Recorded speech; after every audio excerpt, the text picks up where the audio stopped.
really felt like we were investigating like an actual crime scene. We were scouring the grounds of a supermarket looking for a bullet hole. We were talking to people for their witness accounts. We can tell the stories that are both important and very hard-hitting, things like shootings, things like anti-Asian hate. My name is Ethan Huang, and I am currently a third year at USC studying journalism. I work elevASIAN. I'm radio executive producer. I write for our entertainment desk. I've done practically everything. I occasionally anchor for a TV show. So elevASIAN started actually about 2 years ago. elevASIAN serves as a platform where we can elevate and amplify the voices of a lot of people who I feel desperately need their voices heard, and a lot of stories that I feel are often overlooked or untold. So this story, I saw the news actually playing on one of these TVs here, that there was a shooting in Little Tokyo. That shooting happened outside of, or actually within a supermarket. So we went into that supermarket and we spent maybe 30 minutes looking at the ground because we heard there was a bullet hole. We wanted to get a picture of that bullet hole because we thought it would be important to at least have that visual to include in our story. And eventually we actually went to the neighboring business, and luckily the person working there just sent me this picture. And once we had that picture, we were able to immediately find it. Beyond that, it was a lot of talking to different people, talking to business owners, the security guard who was actually there, who witnessed the event.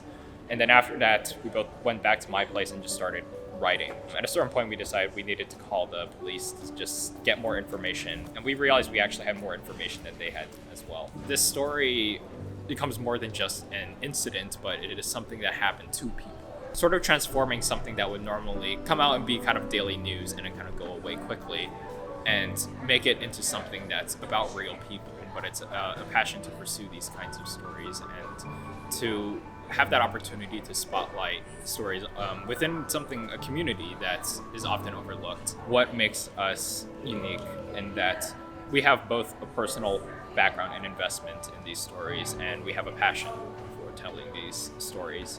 I just have like a peculiar interest in telling stories that are not told in a lot of cases.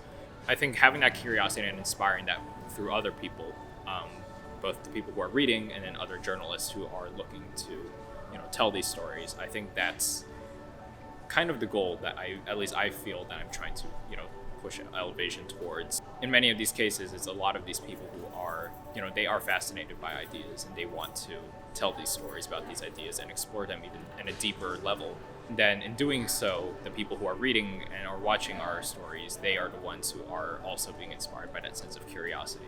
I think what we've been able to do at least within USC is, again, to pretty much have a microphone for people, Asian and Asian American students to pretty much tell these stories that they are interested in. Because, well, the thing about elevASIAN and actually most of the media centers that we are not hard to, we're not restricted to journalism students. Pretty much anybody who has a story to tell, they can come here and tell their stories. I think definitely this year has been kind of a huge year because this is probably the most stories we've ever put out, kind of ever. For a desk that's so new, we are already an award-winning desk and award-winning side of our newsroom. That has been a huge achievement in and of itself. And on top of that, there's things like a few moments where we'll get like a huge explosion of readership. I think those moments are moments that we always celebrate, and we hope to have many more of them in the future. That first semester that elevASIAN existed, the two editors there, they were huge mentors to me, and it's part of the reason why I've been sticking around with this desk for so long. So I think being able to do the same for another person who can carry that on to the future, I think that's my personal goal for elevASIAN.